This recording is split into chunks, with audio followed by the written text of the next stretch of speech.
Team MD, samahan nyo kami mag-shopping sa Pinoy Asian Market. Yan, so kailangan ko kasi mag-stock guys kasi wala na kasi akong panggamit, pangluto at iba pa. So tara, mamalengke tayo sa Pinoy Asian Market. Tara, let's go!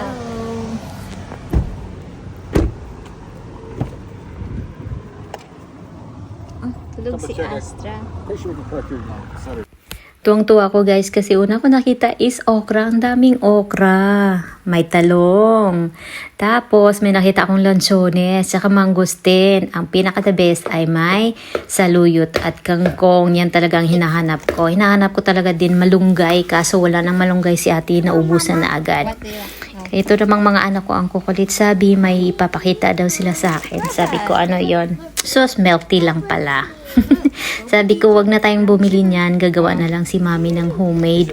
Mas masarap ang homemade, healthy, hindi yung nasa lata forever na nandyan. Ayan, so marami namang option na pagpilian sa store guys. Kaso nga lang meron akong hinahanap na wala si ate kasi naubusan na siya agad. Pag meron siyang stock, ubusan agad. Ganyan ang Pilipino guys. Ganon ang mga ugali ng Pilipino, ubusan, hindi na sila magtira. Akala nila sila lang yung bibili, meron ding iba. Ayan, reality check, ganyan talaga ang buhay sa abroad guys, ubusan agad. Yan, so kukuha ako ng isda guys. Bumili ako ng 3 pirasong parang 3 kilos yata yun. Tapos after namin nag-shopping, pumunta kami sa doner kapag para kumain ng lunch. Tapos, after namin mag-lunch, umuna rin kami guys.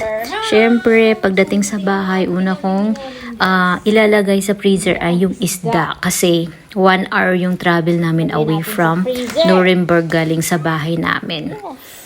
Ayan, diba? Tuwang-tuwa naman na catch. Thank you for watching.